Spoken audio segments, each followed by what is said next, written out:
Tunaanza ibada, tunakuita utubariki, utukubali na kutusaidia ili tupate kukupendeza, na neno lako litufalie kwa ajili ya njia safari ya kwenda mbinguni. Shuka utukubali mchana wa leo. Tunavunja nguvu za ibilisi na mipango yake kuhusu watu wako, kwamba iwe amani na baraka kwa mahubiri, kwa yale yatazaa ndani yetu, na uzima wa milele isindikize jina la Bwana wetu Yesu Kristo. Amina. Amen. Tasimama kusoma neno la Mungu.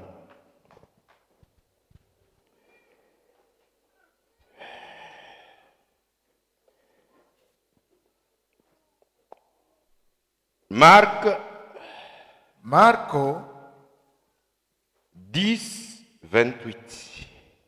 Sura 10:26. 10:28. Marc 10:28. Marc 10:28. Marko sura 10:28. Et puis Marc 10:28. Et puis Hébreux 11:24-26. Waebrania 11:24 hadi 26. On y va? Ikiwa tulishapata Marko sura 10 shairi yake ya 28, tutasoma katika jina la Yesu Bwana wetu. Petro akaanza kumwambia,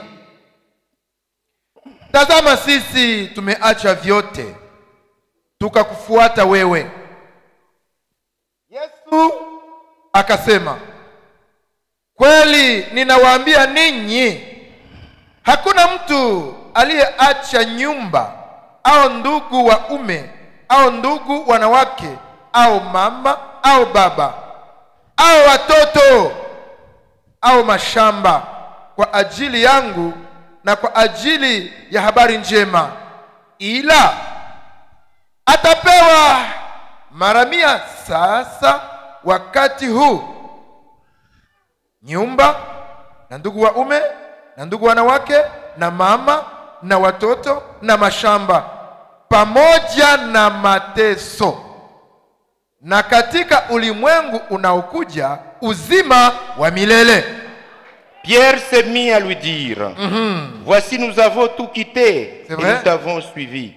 Jésus répondit, je vous l'ai dit en vérité, il n'est personne qui ait quitté à cause de moi et à cause de la bonne nouvelle, Amen, sa maison, ou ses frères, ou ses sœurs, ou sa mère, ou son père, ou ses enfants, ou ses terres, ne reçoivent au centuple présentement dans ce siècle des maisons, des frères, des sœurs, des mères, des enfants et des terres, avec des persécutions, et dans les siècles à venir la vie éternelle. Amen.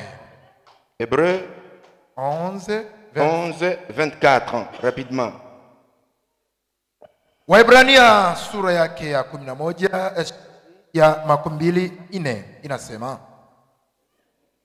kwa imani Musa wakati alipokuwa mtu mzima alikataa kuitwa mwana wa binti ya Farao, akaona ni afadhali kupata mateso pamoja na watu wa Mungu kuliko kujifurahisha kwa dhambi wakati kidogo, akihesabu ya kuwa kulaumiwa kwa Kristo ni utajiri mwingi kuliko hazina za Misri.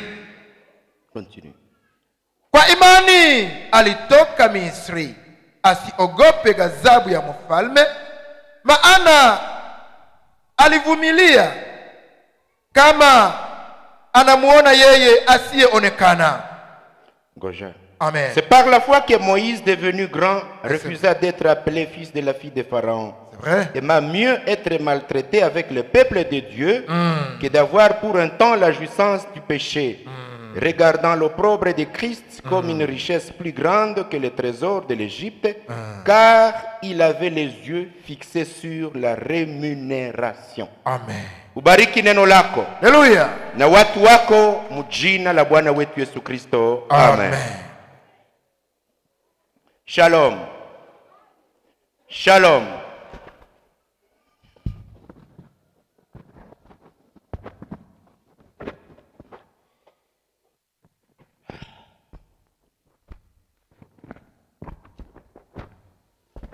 La grâce neema de supporter, ya kuvumilia, la grâce de supporter, neema ya kuvumilia, jouir,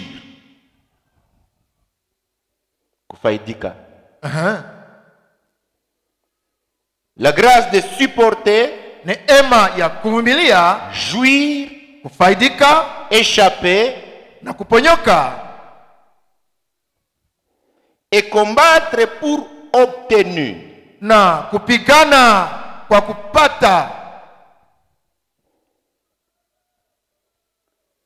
ce qu'il faut inayofaa dans les 5 rémunérations de Dieu. katika matabishi 5 au mishahara 5 Mungu anayopana. 5 rémunérations. Matabishi 5.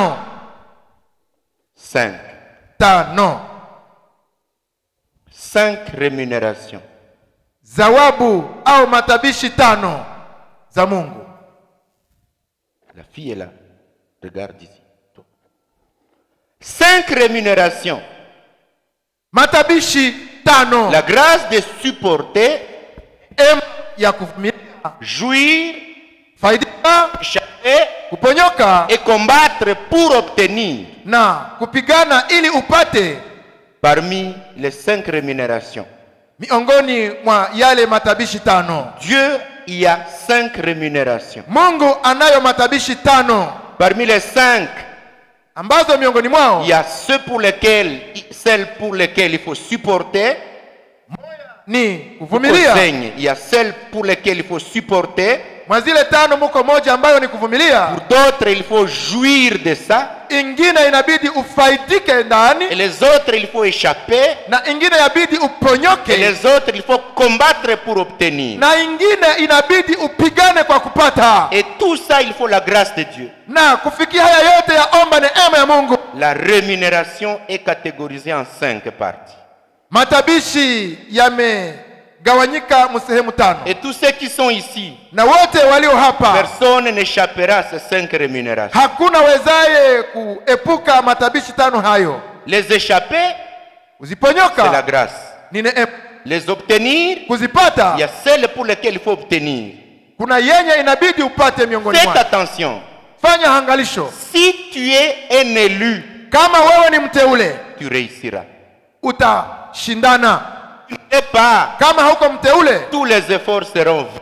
nguvu zako zote hazitakufikisha popote. Pourquoi cette prédication Kwa d'aujourd'hui? nini mahubiri haya siku ya leo? C'est pour que nous sachions Ni kwamba tujue quand il faut supporter, ni wakati gani hatubidi tuvumilie, quand il faut jouir, ni wakati gani quand tufaidike, il faut ni échapper wakati gani et tuponyoke, quand il faut combattre. na ni wakati gani kupigana. Chaque enfant de Dieu ici Kila mwana wa Mungu hapa doit avoir cette information. anapaswa jua habari hiyo. C'est le sujet de notre prière ce matin. Ni somo la maombi yetu asubuhi hii. Je vais les catégoriser Sasa nitaipanga, et puis nous Kisha. allons voir une à une tutaenda tukiona moja kwa moja, chacune de ces rémunérations. moja wapo ya yale matabishi. Je vais les classer en 2 selon les bénéficiaires.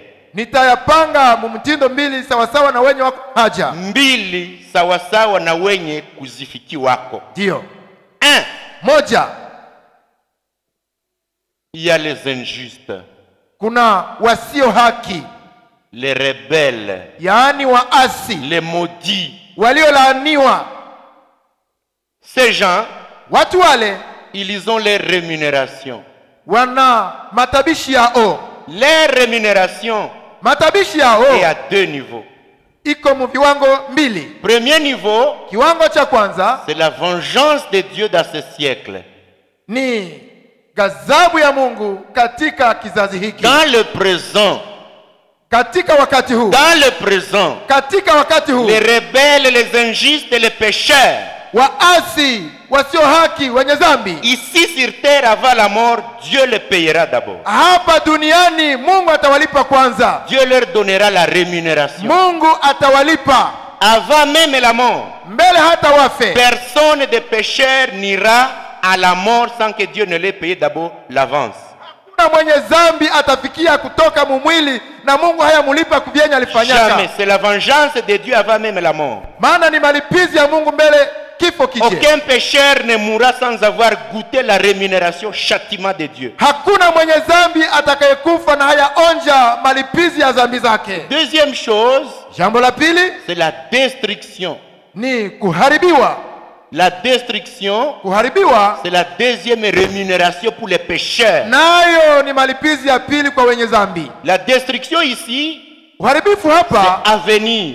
ni musiku Et zijazo, ça, c'est le feu na huu utakuwa ni qui moto consumera les pécheurs. ambao utalunguzaka wenye dhambi, C'est un salaire. nayo ni mshahara. Dieu ne restera jamais indifférent face au péché. Mungu hatabaki kimya mbele ya dhambi. Le péché sera jugé dans ce siècle présent Dhambi zitahukumiwa mwa hii wakati wa et le sasa, péché sera jugé dans les siècles à venir. na dhambi zitahukumiwaka musiku zijazo, Et le pécheur recevra sa rémunération en titre de destruction pour le na feu. kila dhambi itapata matabishi yake katika kulipa dhambi. Je vais vous demander parmi ces 4 verbes lequel nous pouvons conjuguer là-bas. Sasa nitawauliza miongoni mwa matendo haya ya ine sisi tutakuwa nayo wapi? Jouir, supporter, échapper ou combattre. Il Je, faut nécessairement prendre kufaidika, kuvumilia, échapper. kuponyoka au kupigana? Échapper.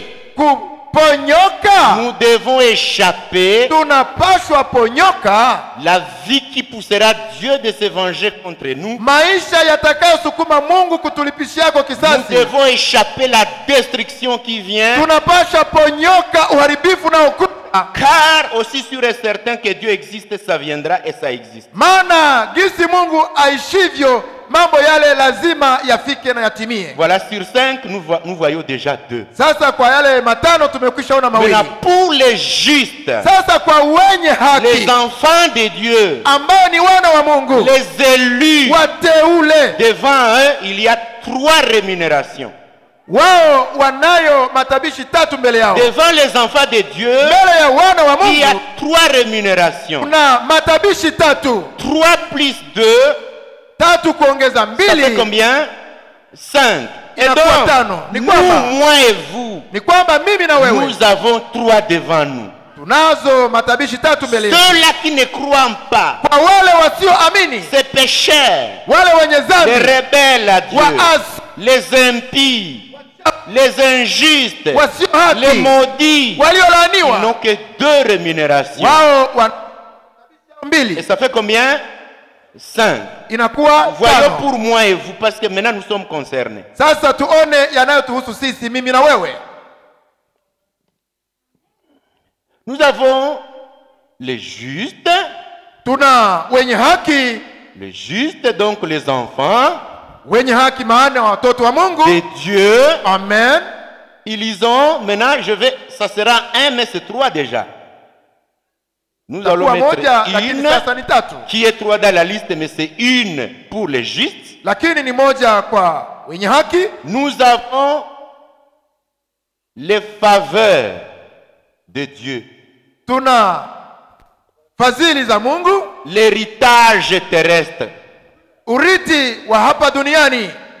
L'héritage, avant même d'aller au ciel, Dieu a prévu la rémunération ici. Mbele hata watoto wa Mungu wafike mbinguni, kuna matabishi aliwatayarishia hapa Nous ne duniani. monterons jamais au ciel sans avoir bénéficié de cette première partie. Hatutafikaka mbinguni na hatujapata fadhili hapa duniani. Avant même de nous parler du ciel, Wakati tunaposema kuhusu mbingu, il y a maintenant l'héritage ici. kuna urithi pia tunao Dans hapa ce siècle duniani. présent. Katika siku hizi tulizo À la hapa, minute où je vous parle, c'est prévu et ça existe et vous le découvrirez avec moi. kwa muda huu ninaosema imeandaliwa na mtaviona vikitimilika maishani mwenu. Deuxième partie, Sehemu ya pili, il y a maintenant la vie éternelle.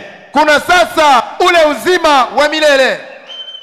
Ça, c'est à venir. Hii ni msiku zijazo. 3 maintenant, Tatu sasa, Troisième rémunération, matabishi ya tatu, un peu de souffrance. mateso kidogo. C'est parmi la rémunération à voir ici. Ni miongoni mwa matabishi tuwezayo pata hapa.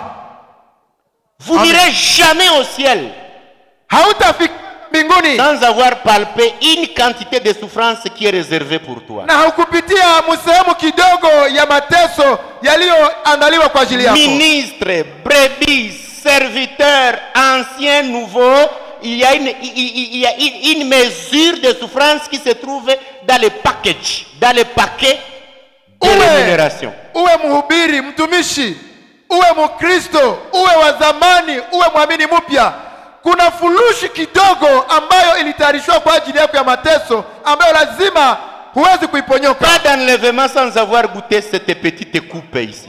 Kunyakuliwa na hukupitiaka katika sehemu hii ya mateso. Et des fois quand nous y passons, Na mara tunapoipitia, nous oublions que ça fait partie de ce que nous devons recevoir avant de partir. tunasahau ya kwamba ni mojawapo ya yenye tunapaswa pitia ndani. Nous le prêchons pour que quand tu seras en train de goûter ta coupe, Tunaihubiri ili kwamba katika kikombe chako que tu ne dises pas Dieu ne me connaît pas, usiseme kwamba Mungu que hanijui, tu ne dises pas Dieu m'a abandonné, usiseme kwamba Mungu ameniacha, que tu ne dises pas pourquoi moi. usiseme kwa nini tu mimi. Dieu a prévu que chacun de nous, avant de partir, doit goûter quelque chose. Mungu alitayarishaka kwamba kila Mkristo mbele anyakuliwaka apitia kidogo. Alors, face aux verbes, face aux verbes qui sont devant nous, kwa matendo zilizo mbele yetu, Okay. vous croyez que nous allons maintenant mettre des flèches où?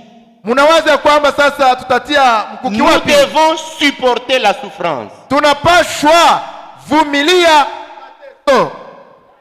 Nous devons jouir des faveurs de Dieu. Tunapashwa faidika kwa fadhili za Mungu. Nous devons combattre pour la vie éternelle. Tunapashwa pigana kwa kupata uzima wa milele. Alléluia. Amina. Voilà comment c'est réglé. Hivyo imepangwa. Je vais jouir des bénéfices de Dieu pour moi. Nitafaidika kwa fadhili za Mungu. Je vais combattre pour le royaume de Dieu, la vie éternelle. Nitapigana kwa kufikia uzima wa milele. Et quand la souffrance viendra, je vais supporter. Na wakati mateso yatakaponijia nitavumilia. Alléluia. Amen. Et lorsque la vie des péchés viendra, je dois échapper à la vengeance de Dieu ici et dans le monde à venir. Na wakati maisha ya dhambi yatakapokuja, inabidi niponyoke. La grâce de supporter, Neema ya kuvumilia, de jouir, ya kufaidika, d'échapper, ya et kuponyoka de combattre. na ya kupigana. Quoi? Il Nini? y a maintenant 5 choses, Kuna vitu vitano, 5 rémunérations. tabishi tano. Qui que vous soyez, vous ne mourrez jamais sans avoir vécu ce tableau. Hata uwe nani, hautafikia kufa na uyaishi mambo haya. Maintenant, Sasa dans la souffrance, katika mateso il y a 4 catégories. kuna mitindo ine.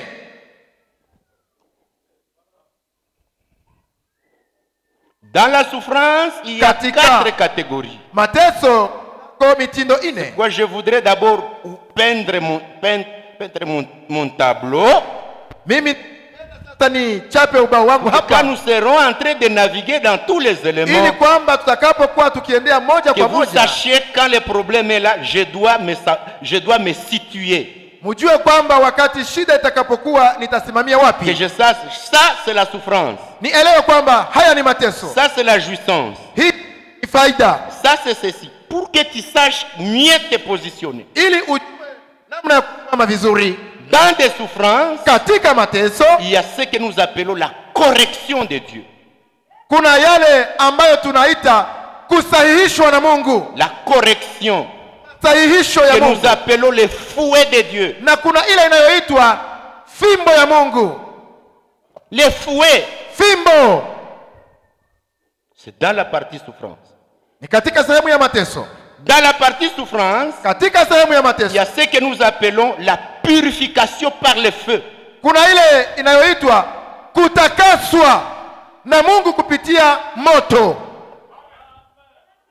Dieu Mungu te fait passer dans des souffrances, anatupitishaka mu mateso, te fait passer dans des tentations, anatupitishaka mu vipimo. on fait passer l'or dans la fournaise de feu, Sawa vile dhahabu inapitishwa moto dans mkali le seul but de te laver, katika shabaha ya kukutakasa, dans le seul but d'enlever certaines failles de ton cœur. katika lengo la madhaifu moyo yako. Il permet que certaines souffrances, certains problèmes nous atteignent, Naruhusu kwamba mateso na shida fulani zitufikie pour tailler en nous un caractère.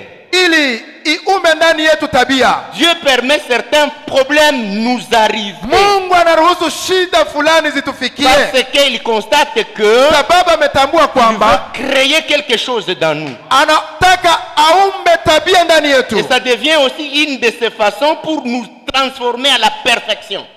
kuwa moja ya njia yake kwa kutufikisha kwa ukamilifu. Troisième niveau, Kiwango cha tatu, les tests de la légitimité. kipimo cha kuwa mwana halali. Très bien. Amen. Test de légitimité. Kupima ya kwamba uko mwana halali. Il y a des problèmes, Kunazo il shida, y a des souffrances, kunayo mateso, il y a des difficultés kuna magumu qui vous arrivent sans avoir péché, yanayokufikia na hukutenda dhambi sans avoir commis rien de mal. wote ulifanya, Dieu le permet lakini Mungu husu pour voir si réellement tu vas défendre que tu es le fils de ton père. ili kwamba wazi ya kwamba wewe ni mwana wa Mungu. Il veut voir si tu es réellement un enfant légitime ou Anataka illégitime. aone kweli ya kwamba wewe ni mwana halali au uko mwana Il haramu. veut voir, Anataka aone, est-ce que cet enfant mérite d'être mon fils je, mtoto huyu anahitaji kuitwa mwana wangu ou il ne l'est pas. au haiko mwana wangu. Et des problèmes tombent sur nous. Na shida zinatuangukia. Tu es riche, l'argent disparaît. Uko tajiri, pesa Tu as zinaisha. du travail, le contrat coupe. Unapotumika kazi inaisha. Tu as des enfants, ils te tapent. Una watoto wanafikia kukupiga. Tu as un époux, il se lève contre toi. Una mume anakuinukia. Et des problèmes mugissent, surgissent, Zinakuangukia sans avoir péché. na wewe haukufanya hata dhambi. Sans avoir péché. Bila wewe kufanya hata Et dhambi. là, Dieu est en train de te mettre sur la balance. Hapo Mungu iko nakutia kwenye kipimo. Il veut voir, est-ce que tu mérites d'être mon fils? Mwana wake. Il y a d'autres choses. Kuna mambo mengine. Quatrième niveau de souffrance. Kiwango cha ine cha mateso. Alléluia. Amina. Ce sont les frappes de l'ennemi. Inakuwa sasa ni mapigo kwa adui. Frappe de l'ennemi Kupigwa kwa adui par sa colère contre Dieu. kwa hasira yake zidi ya Mungu. Il nous frappe parce Anatupiga. que c'est nous qui le peut atteindre. Sorry. C'est nous qui le peut atteindre. Anaweza kutufikia sisi. C'est nous qui le peut atteindre. Ni sisi anaweza kufikia Comme hapo. nous sommes les enfants de Dieu. Sisi tulio wana wa Mungu. Et que lui a un dossier avec Dieu. Et que lui a un dossier avec Dieu. Yeye awe na dosari na Et Mungu. qu'il en a déjà. Iko nayo Et tayari. qu'il ne peut pas atteindre Dieu pour le taper. Hawezi kufikia kwenye Mungu, iko na C'est kugombana naye. nous sur qui il va venir terminer sa colère. Sasa yeye atakuya malizia hasira yake juu yetu. C'est comme quelqu'un qui va dire, comme je ne peux pas trouver Dieu. Ni sawa mtu anaweza sema hivi, siwezi fika kwenye Mungu, Je iko sais là où il y a ses enfants. najua kwenye watoto wako Je vais wako, tout détruire. nitaenda kuharibu. Alléluia. Amen. Je commence par le plan. Naanza kwa mpango, Après, je vais vous donner des versets par chaque élément. kisha nitawapa shairi kwa kila jambo. Je vais vous donner des citations du message par chaque élément. Nitawapa mitajo ya ujumbe kwa kila kesi. Après, nous allons prier. Baadaye tutaomba Nous Mungu, prierons pour que Dieu nous aide tutaomba Mungu ili à atusaidie. supporter quand il faut supporter, Tuvumilie wakati ni muda wa kuvumilia, échapper quand il faut échapper, tuponyoke wakati ni muda wa kuponyoka, combattre quand il faut na combattre, tupigane wakati ni muda wa et kupigana, savourer quand il faut savourer. na tufaidike wakati ni muda wa kufaidika. Quand il faut savourer, Wakati sasa inabidi vous tufaidike, en profitez. tunarizika, Et quand il faut combattre, na wakati ni wa vous kukombana devenez soldat. tunageuka wanajeshi. Et Dieu a prévu que ces 4 verbes pour nous Na Mungu alitayarisha matendo haya mane soient maintenant la vie du croyant. yawe katika maisha ya Kristo. Alléluia. Amen. Amina. Est-ce que nous sommes ensemble? Je, tuko pamoja? Je reprends. Narudilia. 5 rémunérations de Dieu aux hommes. Matabishi 5 ya Mungu kwa watu wake. Aux injustes, il leur fait 2 rémunérations. Aliwataka malipo yao mbili. C'est la vengeance avant qu'ils ne meurent. Dieu les tape et les frappe. Avant même qu'ils ne meurent, les pécheurs consomment d'abord les fouets ici. Mbele hata wenye zambi wakufe wanapata fimbo zao hapa duniani. Ici, Hapa ça se duniani. paye ici-bas d'abord. Anawalipia kwanza hapa kudunia. Et puis, Kisha deuxième rémunération pour les impies, les méchants, malipo ya pili kwa wachafu c'est la wenye zambi destruction du feu qui vient. itakuwa ni uharibifu. Maintenant, pour les enfants de Dieu, Sasa kwa watoto wa Mungu il y a 3 qui sont devant eux. kuna matabishi 3 mbele yao. L'héritage terrestre, Urithi wa hapa duniani, l'héritage terrestre, urithi wa hapa c'est-à-dire duniani des faveurs qui viennent de Dieu, des ni kusema bénédictions. fadhili zinazotoka kwa Mungu. Deuxième niveau, c'est la vie éternelle qui les attend. Kiwango cha pili ni uzima wa Mungu nao wangojea. La vie éternelle qui les attend. Uzima wa milele unao wangojea. Et de 3, Na ya tatu la souffrance. mateso. Et dans la souffrance, Na katika mateso nous avons 4 niveaux kunavyo viwango 4 de correction. La souffrance, les problèmes que Dieu nous soumet, mateso yanayotufikia saa vile kutusahihisha. auxquels Dieu nous soumet pour nous corriger, nous fouetter. Mateso yanayotufikia kama vile kutusahihisha, kutupiga fimbo. Certaines souffrances nous arrivent sans avoir péché, mais pour nous purifier. Mateso mengine yanatufikia na hatukutenda dhambi ili Et yatutakase. d'autres souffrances, d'autres problèmes viennent comme des tests de légitimité. Yengine mateso yanatufikia kama kipimo kutufanya wana halali wa Mungu, pour voir si nous méritons d'être appelés fils et filles ili de Dieu. Mungu aone kwamba tunastahili kweli kuitwa watoto wake. Et la 4e, c'est la souffrance lorsque le diable vient nous frapper Ya ine ni mateso yanayotufikia wakati shetani anatufikia kutupiga par sa colère contre notre Père. kwa hasira anayozidi ya Mungu Baba yetu, Parce qu'il voit que nous l'avons abandonné. sababu anaona kwamba tulimwacha, Nous avons pris position pour Dieu. tukakamata nafasi ya Mungu, Nous avons refusé de le servir. tulikataa kumtumikia shetani. Le conflit entre Dieu et Satan vient tomber sur nous. Sasa chuki ya Mungu na shetani inatuangukia. Voilà un peu la synthèse. Kwa machache ndiyo yaliyo. Maintenant, j'aimerais vous demander ceci. Sasa ningependa niwaulize hivi, Si vous êtes des enfants de Dieu, kama muko watoto wa Mungu, vous avez besoin d'aller au ciel. unahitaji kwenda mbinguni. Vous avez réellement... Les visiteurs, vous venez, vous vous asseyez, chers amis. Okay. Vous avez besoin d'aller chez Dieu. Unahitaji kwenda kwa Mungu. Vous avez besoin de naviguer entre ces choses. Muna haja ya kutembea katika mambo haya. C'est-à-dire que Ni kusema vous kwamba n'allez jamais céder au péché. hamtaitika dhambi iwatawale. Et quand le diable tentera de vous amener dans le mal, Na wakati shetani atajaribu kuwakokota mu mabaya, vous devez savoir, je suis sur quel terrain. unapaswa jua niko uwanja gani. Voilà, Hiyo nous commençons élément par élément. tunaanza moja kwa moja, Et là, nous allons aller très rapidement. na hapo tutaenda haraka sana. Premier élément, Jambo la kwanza, les salaires pour les impies. mshahara kwa wenye Les dhambi. salaires pour les pécheurs. Mshahara kwa wenye Ils dhambi. ne mourront jamais sans avoir goûté ce qu'il faut. Hawatakufaka na hawayaonja yanayowapasa. Hébreux 2:2. Waebrania 2:2. Rapidement. Hébreux 2:2. Waebrania sura 2 shairi ya pili. Hébreux 2:2. Waebrania 2 shairi yake ya pili inasema, Voilà. kwa maana ikiwa lile neno lililosemwa na malaika lilisimama na nguvu, na kila kosa na uasi ulipata adhabu ya haki, basi sisi tutapona namna gani tusipochunga wokovu mkubwa namna huu? Hébreux 2:2. Je vais lire aussi en français. Amen.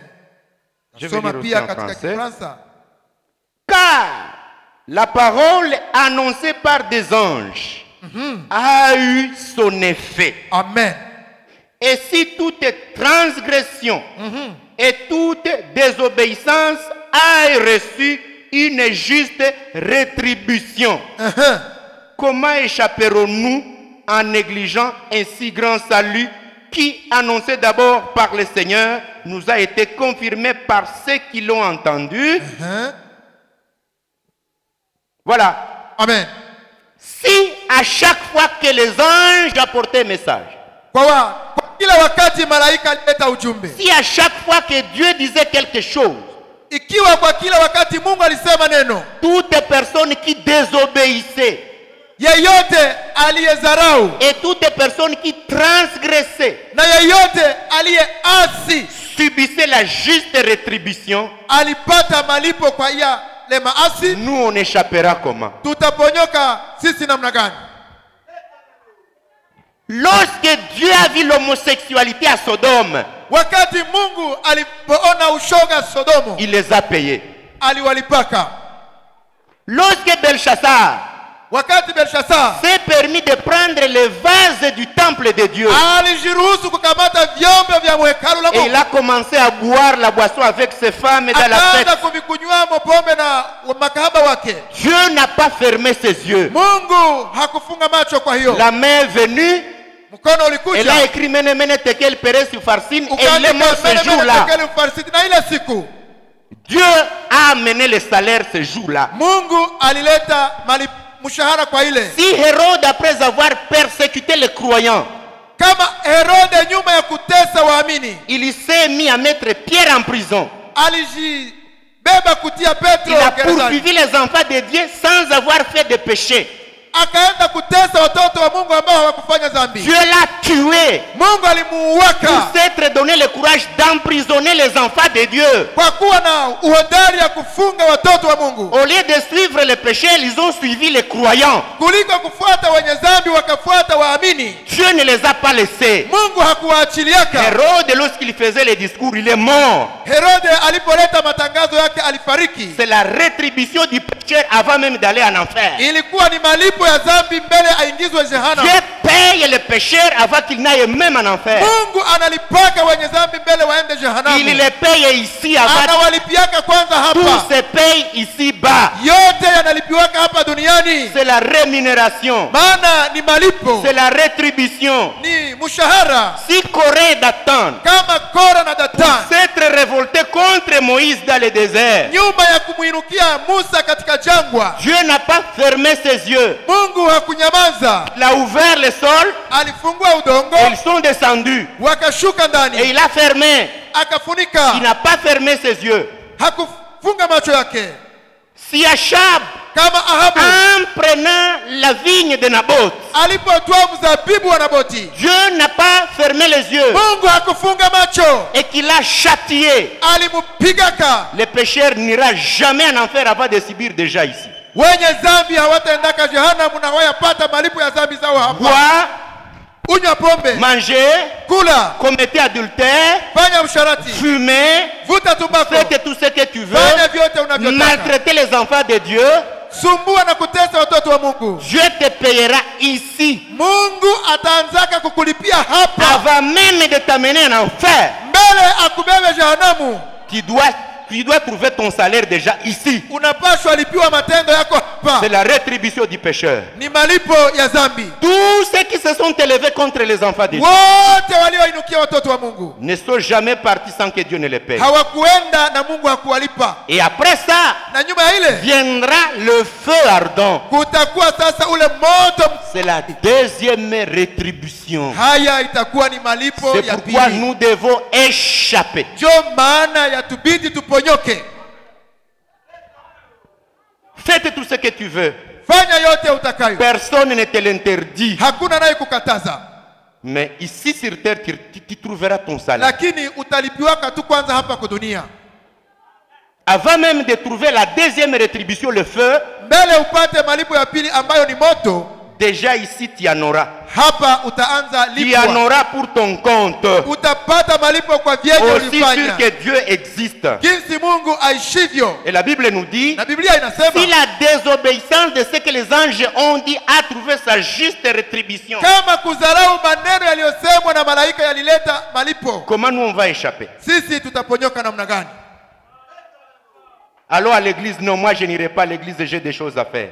Kukwambia uende kukanisa unasema sitaenda nina vya kufanya. Crois au Seigneur Jésus, non, j'ai encore des choses à faire. Wanakusihi amini Yesu ningali na vya mingi vya Oui, kufanya. tu auras ton salaire ici avant même de mourir. Una malipo yako hapa mbele jehanamu ije. Tout se paye ici. Vyote vinalipiwa hapa duniani. Le complot contre les enfants de Dieu se paye ici.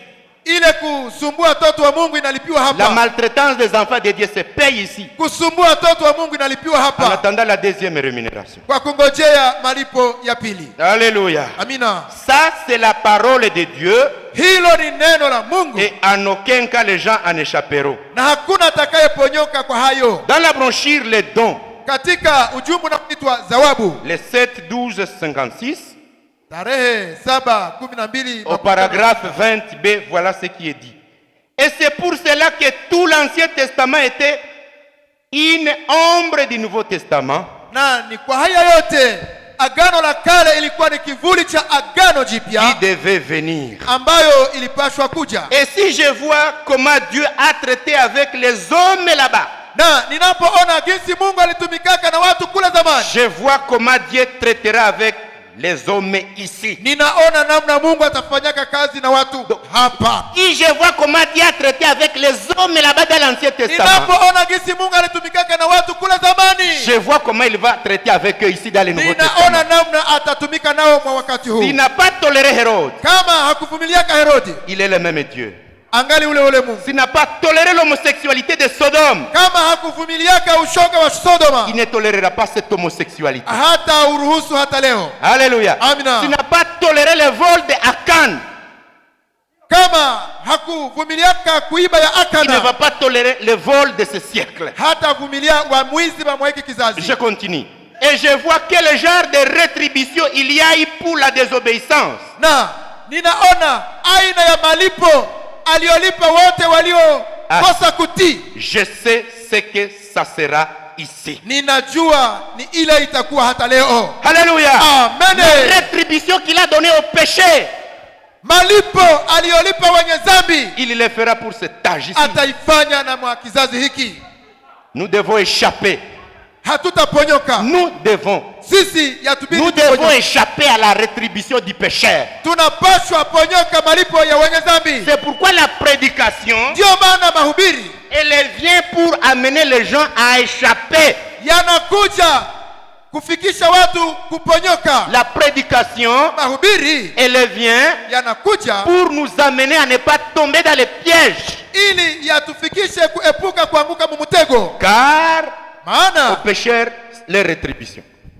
dhambi zina malipo yake. C'est pourquoi lorsque Balaam il a induit les gens en erreur, Ni wakati Balamu alipoingiza watu mumakosa, lorsque Moïse a organisé la guerre, wakati Musa aliandaa vita, il a dit, quand vous trouvez Balaam, tuez-le là-bas. alisema keti mutakapopata Balamu mumwanzieko kumuua.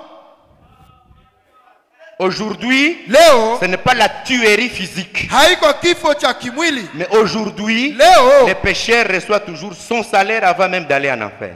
mwenye dhambi analipwa dhambi zake mbele aende Et jehanamu. le verset pour le faire, vous en connaissez. Na shahiri kuhusu uharibu ya moto Je n'aimerais mnaijua. pas y retarder. Sitaenda kule kwa Je kupoteza. prends maintenant la partie 2. Sasa naenda kwa sehemu ya pili. C'est la partie pour les justes.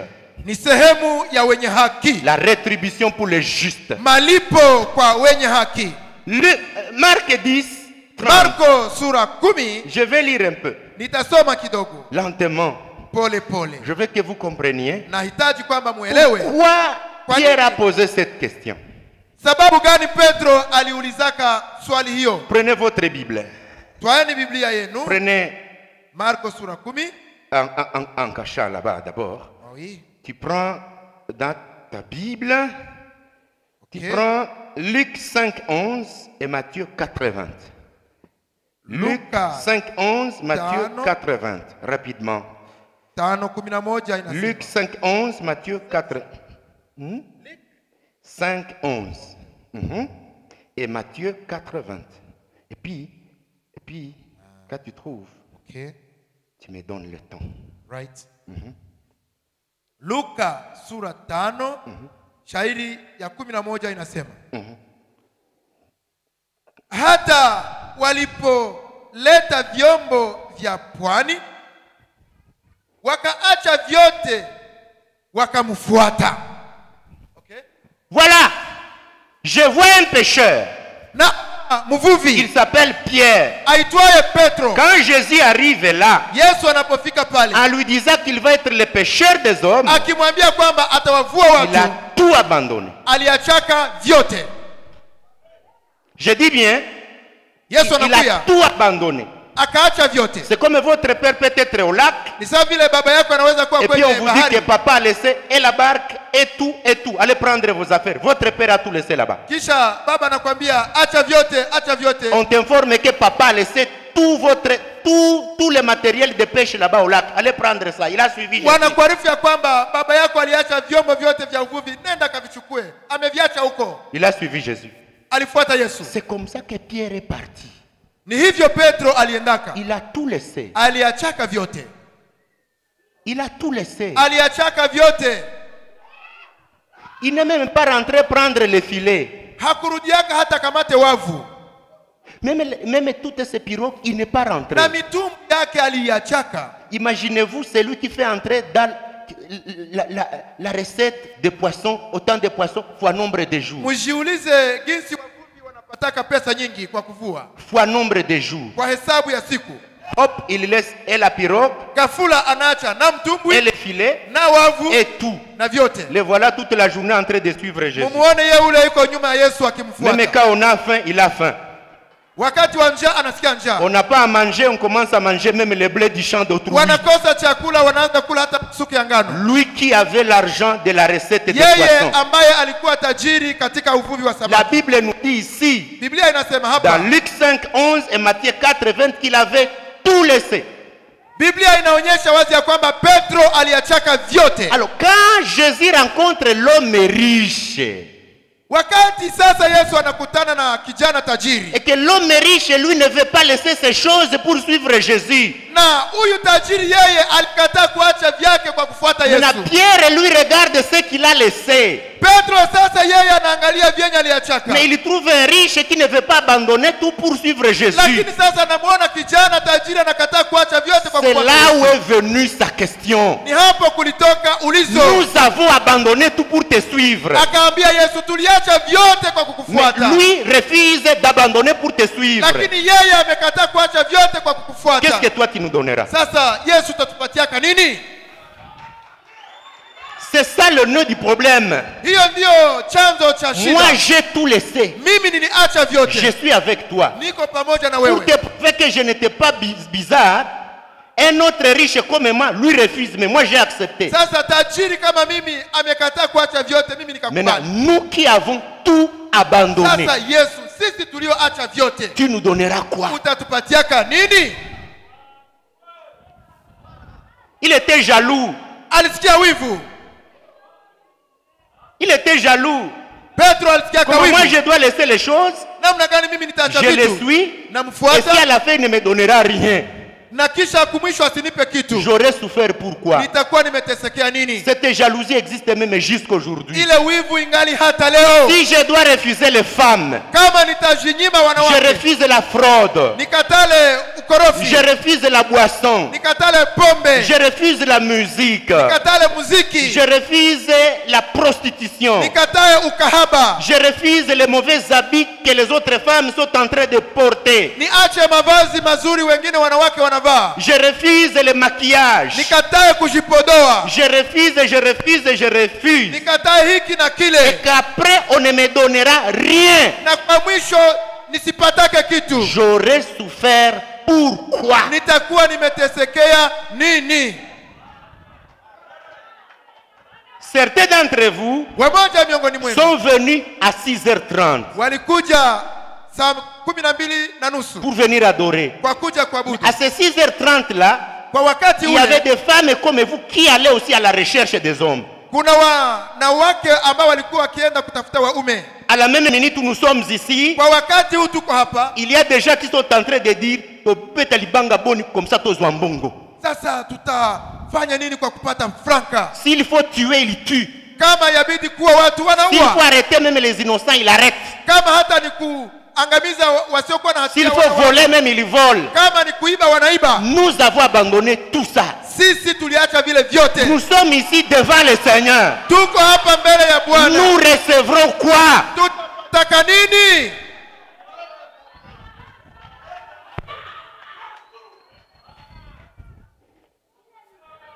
Certains d'entre vous sont en train de supporter trop de problèmes à cause de l'évangile. Wengi wenu wako wanavumilia mambo mengi sababu ya injili. N'eût été la parole de Dieu, peut-être vous ne serez même pas en train de supporter ça. Vous aurez dit, on finit, on finit. Haingelikuwa injili, hamungelivumiliana na yale yote, mungesema tunaacha. Il y a beaucoup de femmes qui supportent des hommes difficiles. Kuna wake wanaovumilia waume wagumu hapa. Mais elle dit pour le royaume de Dieu, Lakini continuons. wanasema kwa ufalme wa Mungu Et tutavumilia. si elle ne recevra rien?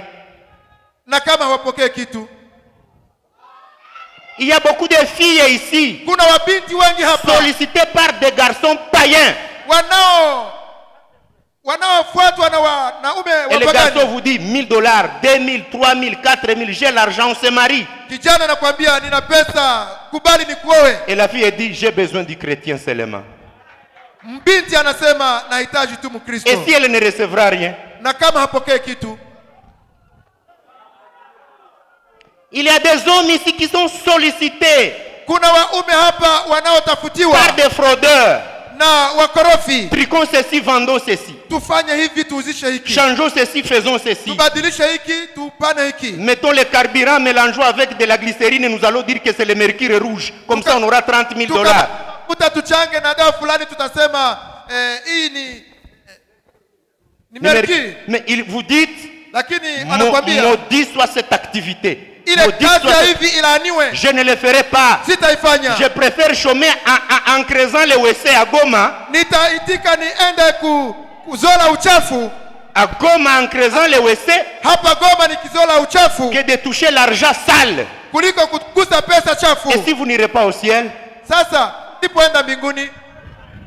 Nous avons tout abandonné. Tumiacha vyote. Qu'est-ce que nous recevrons? Sasa tutapokeaka nini? Voilà le début de ce verset. Ndiyo mwanzo wa shairi hiyo. Maintenant, Jésus lui a dit, Yesu akamwambiaka, personne n'aura abandonné hakuna atakayekuwa ameacha ses affaires mambo yake à cause de moi, sababu ya mimi, ne recevra ambaye hatapokea dans ce siècle, katika maisha pas haya dans le siècle à venir, na katika maisha dans yajayo. l'intervalle de 100 ans, Sorry, dans l'intervalle de 100 ans, katika muda wa miaka 100. katikati ya miaka 100.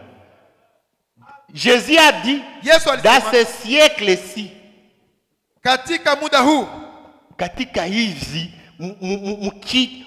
mkizazi hiki mu-intervalle ya miaka 100 haiko deja ahadi ya mbingu. C'est pas la promesse pour le ciel. sio ahadi ya mbingu Il a hapa. dit, il recevra dans ce siècle-ci, Eti atapokea mwa hii miaka. kizazi, c'est dans l'intervalle de 100 ans, Ndio ni katikati ya miaka et 100 après, na il baadaye recevra la vie éternelle. atapokeaka na uzima wa milele. Malheureusement, vous avez 25 ans.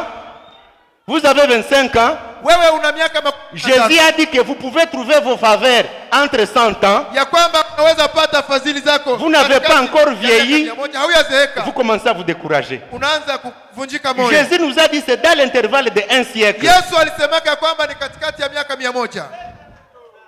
Donc si moi j'ai 51, Ni kwamba leo mchungaji akiwa na 51, j'ai mes 49 ans encore pour attendre ma bénédiction. ningali na miaka 49 kwa kuchunga mibaraka yangu. Alléluia. Amen. Si tu as 30 ans, Kama uko na miaka tu as 50, encore 70 ans pour attendre ta bénédiction. ungali na miaka 17 kwa kuchunga baraka zako. Si tu as 60 ans, Kama una miaka tu as 16, encore 40 ans pour que ce siècle passe sans que Dieu ne t'ait répondu. ungali na miaka 40 ya kuchunga baraka zako. Papa, vous avez combien? Vous avez Baba, combien? una miaka ngapi? 65. Vous avez encore 35 ans pour attendre. Ungali na miaka 35 ya kungojea baraka zako. Parce que Jésus a dit, dans ce siècle, Yesu alisema katika miaka 100 hii. un siècle c'est 100 ans. Maana C'est 100 ans. ni miaka 100. Carne. Ndio. Carne. Carne, siècle c'est 100 ans. Jésus a bien précisé Yesu alitia mwangaza dans ce siècle-ci. katika miaka 100 hii. C'est-à-dire tu dois attendre ta bénédiction au bout de 100 ans. Ni kwamba unaomba kungojea miaka 100 Si tu entreras dans les cercueils kama utaingiaka msanduku à 65 ans, kwa miaka à 65, 89, kwa miaka à 92, à 48, Dieu qui a parlé de 100 ans du siècle dans ce siècle-là, Yesu alisemaka kuhusu miaka 100. je vais te dire, Nitakwambia, tu ne vas pas comparaître avec Dieu et dire que tu vas le gagner. hautaingiaka mkusamba na Mungu waze kwamba utamshindaka. Tu ne lui diras pas, Hautamwambiaka, oh papa, Mungu, toi tu as dit que tu nous donnes la bénédiction dans un siècle. ulisemaka ya kwamba utatubarikiaka mu miaka 100. Moi je suis mort à 42 ans. Sasa tunaona nilikufa ku miaka Je n'ai pas atteint 12. les 100 ans. Sikufikiaka ile miaka 100. Dans les 42 ans, je n'ai pas vu Marc 10, 30 s'accomplir Kwa sur ile moi. 12 sikuonaka Marko 15 ikitimia. Donc toi tu m'as menti. Ni kwamba ulinidanganyaka. Tu sais pourquoi je vais te dire que personne ne va gagner Dieu? Unaiwa sababu ninakwambia kwamba hakuna mmoja atashindaka Mungu. Ouvrez ta Bible. À la minute où tu es assis ici, Kwa wakati unaikala hapa, si les 3, kama zile 3, il t'a déjà donné 2. alishakupa 2. À la minute où le pasteur est en train de prêcher Kwa ici, wakati huu mchungaji kwa nahubiri, chacun a déjà reçu 2 tiers. kila mmoja wetu alishapata 2 ya 3. Tu sais pourquoi? Unajua kwa nini? Quand même tu ne diras pas que jusqu'à aujourd'hui tu n'as jamais souffert. Ni kwamba hapa kwenye huko hautasema kwamba hujawahi teseka. Il t'a déjà donné une partie. Alikupa Dans sehemu ce moja. siècle présent, Katika hii miaka ils auront aussi des souffrances. kutakuwepo na mateso. Tu n'as jamais souffert. Je, hauyateseka? Donc on t'a déjà donné 1. Walishakupa moja. On t'a déjà donné 1. Ulishapata moja. Parce que déjà, tu as déjà souffert. Maana ulishateseka kwanza. Si on ne t'a jamais injurié pour Dieu, Kama hauyatukaniwaka sababu ya Mungu, mais il y a des choses que tu t'es privé à cause de la parole de kuna Dieu. vitu ulijinyima sababu ya neno la Mungu. Donc même si tu mourais ce soir, Hata kama utakufa leo, Dieu t'a déjà donné 1 sur 3. Mungu alishakupa moja ya 3. Et les 2 sur 3 c'est quoi? Na zile 2 zinazobaki ni zipi? Il y a pile quoi, il y a tatu. Ouvrez la Bible. Fungula Biblia. Come. Marc 10, 30. Marko. Donc même si quelqu'un mourait ce soir, Hata kama mtu atakufa leo Dieu magharibi, lui a déjà donné la rétribution. Mungu alishamupa matabishi. Pour les siècles, déjà pour les siècles, nous on a déjà reçu. Kwanza kwa yenye kuhusu ile miaka 100 tulishapatia Vous hapa. savez quoi? Unajua nini? Je vais maintenant dresser la liste. Sasa nitawapa orodha. Nous allons cocher, chacun va cocher Kila mtu ataenda kigusia ce qui lui concerne pour lui. yanayohusu yeye mwenyewe. Je vous le rassure aussi sur que Dieu est vivant. Ninawahakikishia gisi Mungu aishivyo. Vous en avez déjà reçu. Mulishapata. Pas dans la foi. Si kwa Ici imani. où tu es, tu y en as. Hapa kwenye uko Mais tu ne ulishapata. sais pas. Lakini Et haujui. c'est pourquoi la prédication est venue. Ndio maana mahubiri Pour te yamekuja. dire que j'en ai, mais je ne savais pas. Ili ujue kwamba nilishapata kumbe sijui. Alors, dressons la liste. Tufanye sasa orodha. Marc 10, 30. Marko 10:13. Amen. Amen. Oh, les 5 rémunérations du Seigneur. Yale matabishi 5 ya Mungu. Bon, je vais aller lentement avec mon frère. Nitaenda pole pole pamoja na ndugu. Dressons la liste. Tufanye orodha. Bon, tu peux lire. Yesu akasema. Jésus lui dit. Yesu akasema. Jésus lui dit. Kweli ninawaambia ninyi. En vérité, je vous l'ai dit. Hakuna mtu aliyeacha nyumba, Personne n'aura quitté sa maison, ndugu waume ses frères, au ndugu wanawake ou ses sœurs, au mama ou sa mère, au ou baba son père, au watoto ou les enfants, au mashamba ou les champs, kwa ajili à yangu cause de moi na kwa ajili ya habari et à njema, cause de l'évangile, ila atapewa mara 100 sasa ne recevra au centuple kwa wakati huu. fois 100. Nyumba na ndugu waume. Attends. Dressons la liste. Tufanye Il orodha. recevra. Nyumba na wandugu. Attends. Okay. On y va. Nyumba. Une maison. Amen. Nyumba. 2. Wandugu waume. des frères, ndugu wanawake des sœurs, na mama des mères, na watoto des enfants, na mashamba des champs, pamoja na mateso, plus souffrance. amen. Alléluia. Amen. Bon, nous allons cocher. Tutaenda tukigusia. Combien ici ont des parcelles? Wangapi wana nyumba?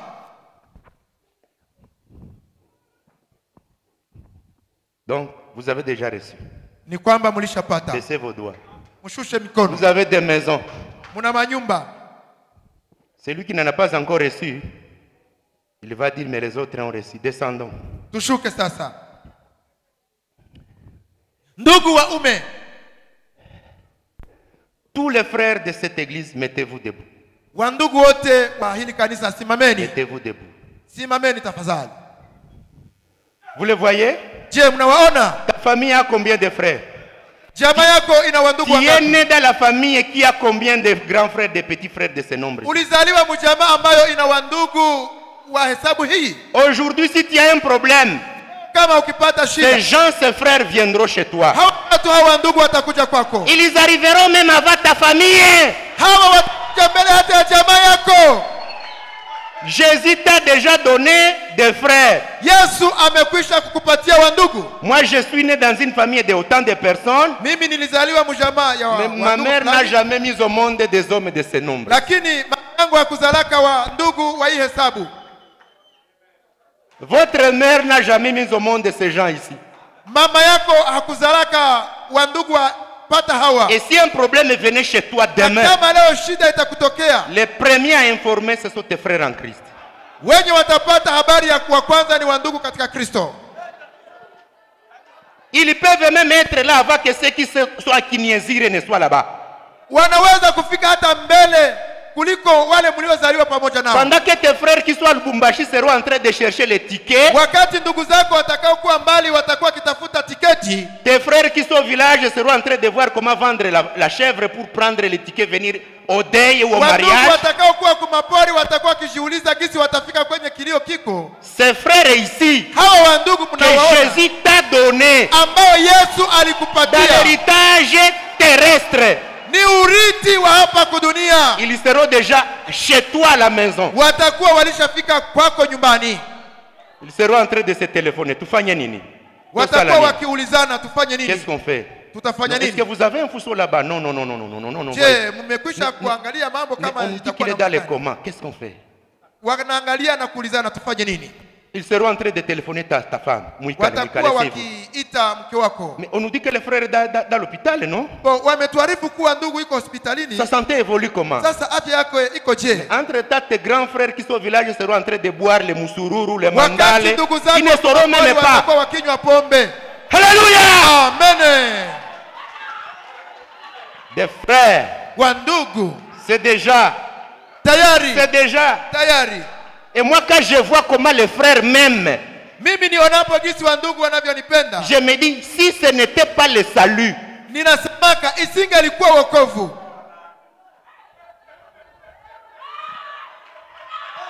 Alléluia. Amen. Écoutez ce que frère Branham dit Sikia asemayo mjumbe dans son Branham livre. katika mahubiri yake. Oh Seigneur Jésus. Il dit dans la brochure qui s'appelle Il y a ici maintenant plus que Salomon. Anasema katika mafundisho yake eti hapa kuna yule aliyemkuu kuliko Solomono. Au paragraphe 84, Mtajo wa 84 il dit ceci. anasema hivi. Oh Seigneur Jésus. Là c'est dans la version Shekinah, il dit ceci. Hapa ni katika vitabu vya Shekina. Il n'y a pas dans le monde Hakuna mudunia de meilleures compagnies.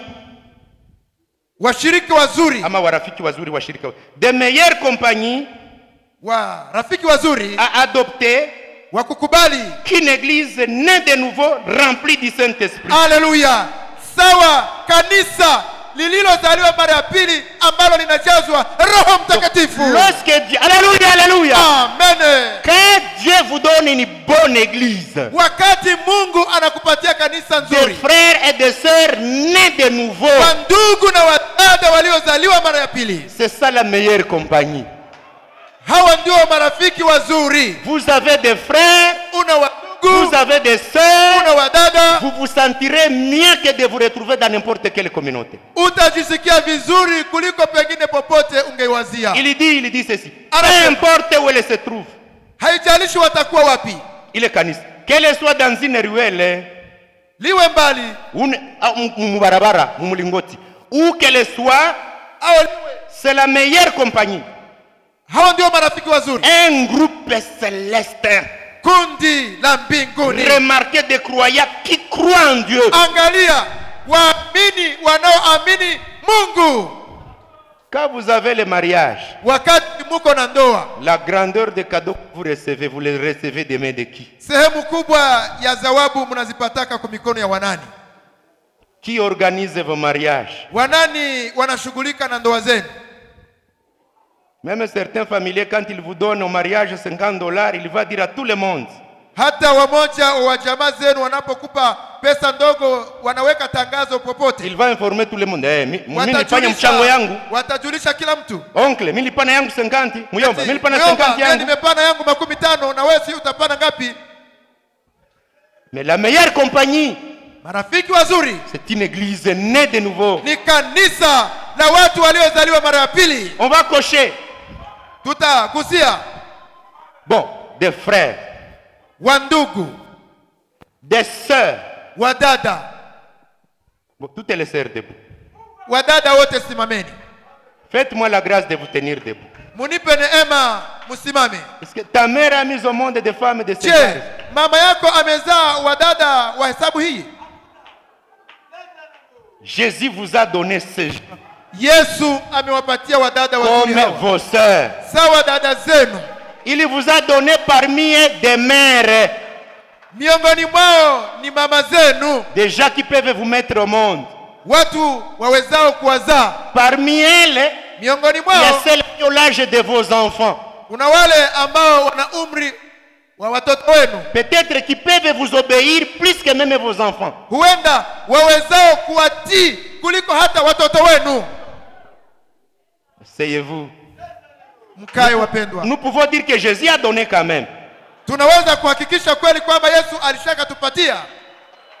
Bon, alors, Sasa les maisons nyumba et les champs, na mashamba c'est presque semblable. ni vitu Il y a vimoja. quelqu'un qui n'a pas une parcelle à Goma. Yawezekana kuna mwenye hana Mais nyumba à hapa, Birava, il y a Kilima ya Baba. lakini hapo kumapori ana kwenye alitokaka. Même si tu n'as pas de parcelle à Goma, Hata kama hauna nyumba hapa Goma, mais si la vie devenait très grave ici à Goma, maisha yakawa magumu hapa tu mjini, peux rentrer dans le champ de ton père. unaweza enda mshamba ya baba yako, Tu peux rentrer à Kalehe. unaweza rudia Tu kijijini, peux rentrer à Munguli. unaweza rudia ulipotoka, Tu peux aller à Lubero. waweza enda Lubero, Tu peux aller à Buholu. waweza kwenda Tu Buholu, peux aller à Lwakabiri. waweza kwenda Lwakabiri. Il y a quand même 30 mètres carrés. Ni kwamba una hata sehemu ndogo Là où on va dire, kwenye itasema Kwabo fulani hapa. nafasi yako hapa. Il est à Goma, mais Kwabo baba yabo njoo hapa. Amen. Alléluia. Amen. Donc vous avez des champs. Ni kwamba una mashamba. Même si Dieu ne vous a pas encore donné la parcelle à Goma, Hata kama Mungu hajakupa nyumba hapa Goma, mais il y a un champ qu'on ne peut pas vendre au village sans t'appeler. kuna shamba ambayo hawawezi kuuzisha na hawaja kuita. Sivyo? Et si on vendait, Na kama wataliuzisha, on va mettre $30 dans l'enveloppe. watatia pesa ndogo katika bahasha. Mupelekee Goma, sisemake kama tuliuzishaka shamba hatukumwambiaka. Amen. Donc tu as un champ. Ni kwamba una shamba. Entre, il y a des petites différences. Na katika hayo kuna mateso nayo yapitia. Bon, Jésus a déjà donné 2 sur 3. Ni kwamba Yesu ametupatia 2 juu ya 3. Bon, est-ce que la vie éternelle, Je, sasa Tu es déjà découragé que tu ne seras pas enlevé? umekata tamaa kwamba hutanyakuliwaka? C'est que nous devons combattre. Ni kwamba twapaswa pigana. Pendant qu'ici nous a déjà donné l'héritage, Wakati hapa dunia ametupa des urithi, frères, des sœurs, des wandugu, mères, des wadada, enfants, mama, watoto, des champs, des maisons. mashamba, manyumba. Mais nous travaillons maintenant pour la vie éternelle. Sasa tuko natumikia uzima wa milele. C'est pourquoi nous avons aussi abandonné certaines choses Ndiyo maana kuna vitu fulani tulishaka acha pour avoir la vie éternelle. ili tupatake uzima wa milele. Amen, amen. Amina. Écoutez ce que dit frère Branham. Sasa sikia asemayo mjumbe J'ai Branham. aimé ça. Napenda hiyo Moi, sana. j'ai aimé ça. Mimi niliipenda. Tellement que j'ai aimé. Niliipenda Ah, sana. non, non, non, non, non, non. Je vais vous lire ce paragraphe. Il est très doux. Nitawasomea mtajo huo maana Plus ni que même mtamu les miels. sana kuliko hata asali. Yes. Aïe, aïe, aïe, aïe, aïe, aïe.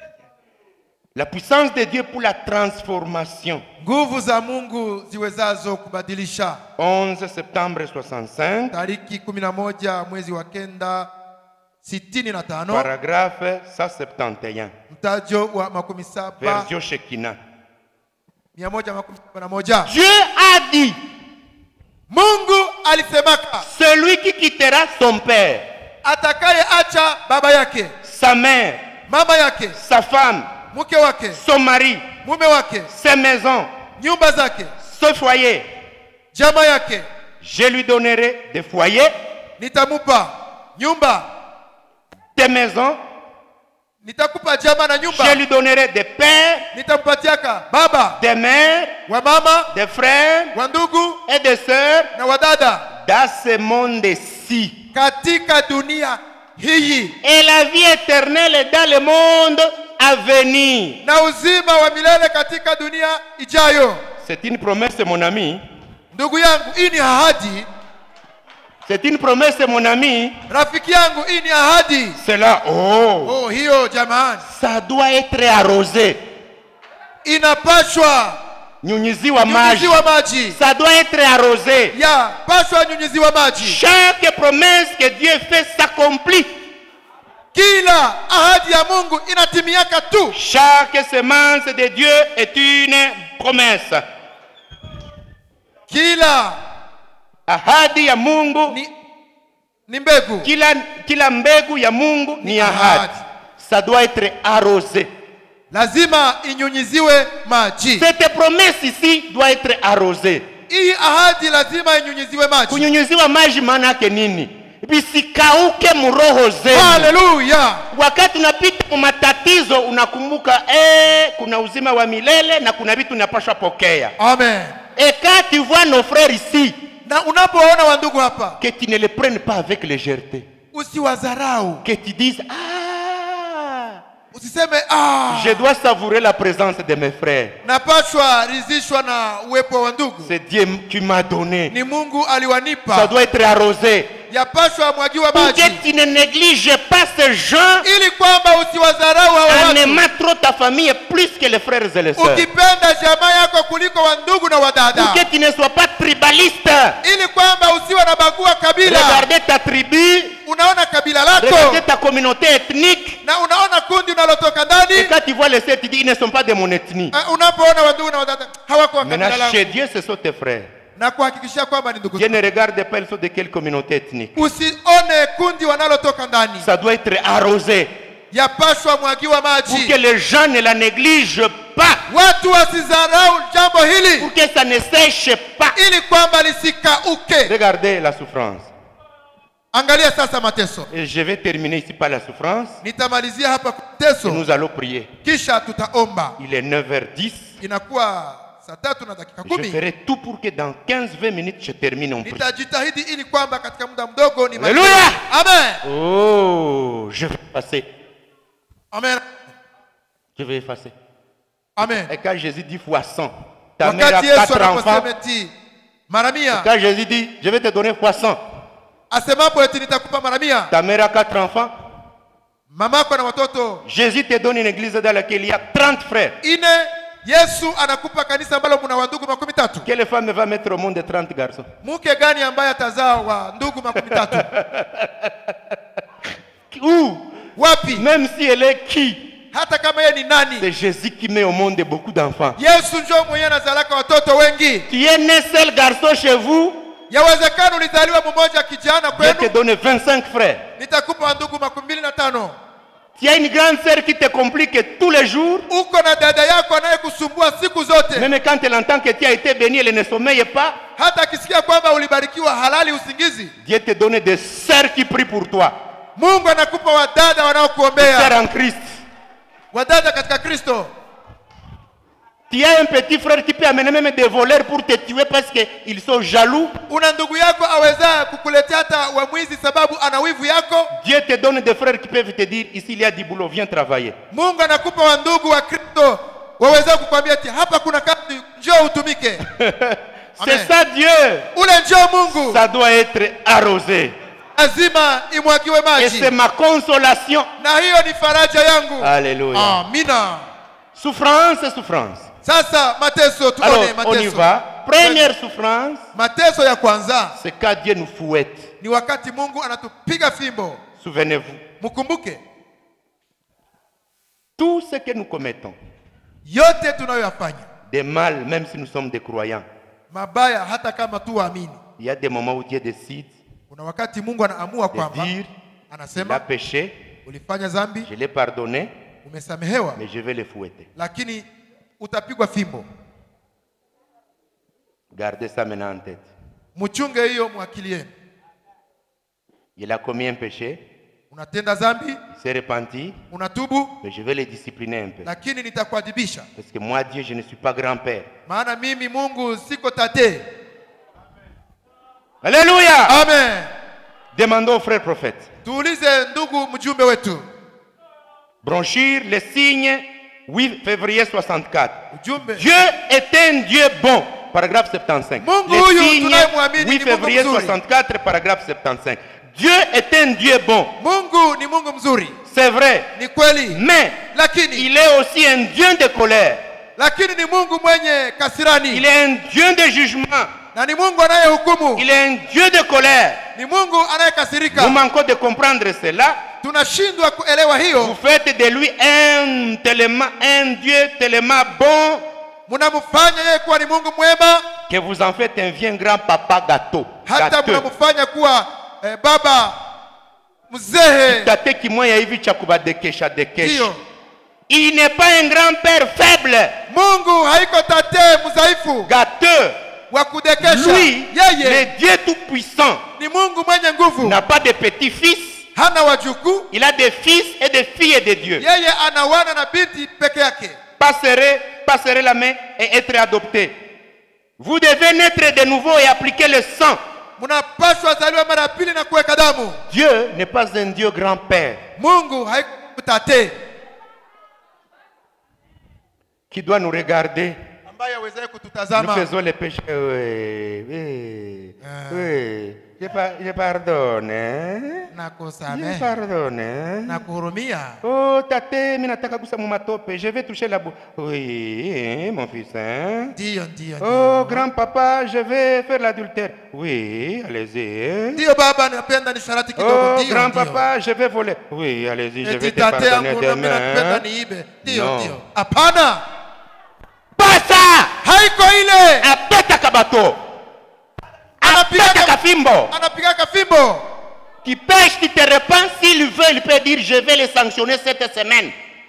Unafanya dhambi, unatubu, lakini anasema hata hivi ulitubu nitakupiga fimbo. Kwa Des hiyo fois, quand nous traversons des problèmes, mara na mara tunapopitia shida, posons-nous aussi des questions. tuwe Est-ce tunajiuliza, que je n'ai pas été rebelle quelque part? je sikuasi Mungu fasi Est-ce que fulani? je n'ai pas été désobéissant quelque part? Je sikuasi maasi ya Mungu fasi Le moja? Seigneur te donne le boulot, tu manges et la dîme et les offrandes 3 ans. Wakati Mungu anakupa kazi, unasahau na kutoa cha 10 na sadaka miaka 3. Un jour, dit, je vais l'envoyer au chômage pendant 6 mois. Siku moja Mungu atasema nitamwachisha kazi miezi 6. Dieu te donne le boulot, ton mari il est bien, tu commences à regarder les sœurs comme des hiboux. Mungu anapokupa kazi, unaanza angalia wadada wenzako kama vile vidudu. Dieu envoie le mari en retraite d'abord, le chômage. Anaikalisha kwanza bwana yako anakosa kazi. Il te donne le boulot, au lieu d'obéir à Dieu, dans ce même boulot, tu commences à voler. Mungu anakupa kazi, mwa ile muda wa kazi unaanza kuiba. Dieu n'est pas un grand-père. Mungu haiko tate. Des fois, il y a des choses que nous subissons parce que c'est un fouet. Kuna shida tunazozipitia kumbe na ni fimbo za Mungu. C'est la première catégorie. Hiyo ni mtindo wa kwanza. C'est ce que notre frère dit. Sasa sikia yenye ndugu yetu mjumbe anasema. Alléluia. Amen. Alléluia. Amina. Est-ce que vous êtes là? Je tuko pamoja? Bon, ça va, ça va. Sawa. Ça va. Sawa. Vous prenez la brochure. Mtaona katika ujumbe qui s'appelle unaoitwa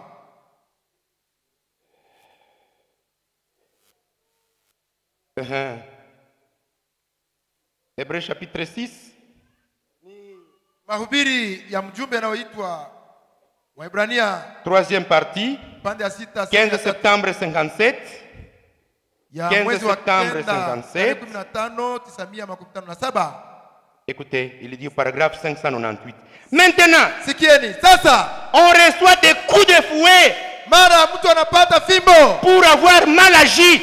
kwa kuwa ulitenda vibaya. On récolte ce qu'on a semé. Mtu anavuna chenye alipanda. On reçoit cela. On reçoit cela. Unapata hiyo. Ne croyez donc pas que vous pouvez simplement continuer à sortir et pécher et vous en tirer avec cela.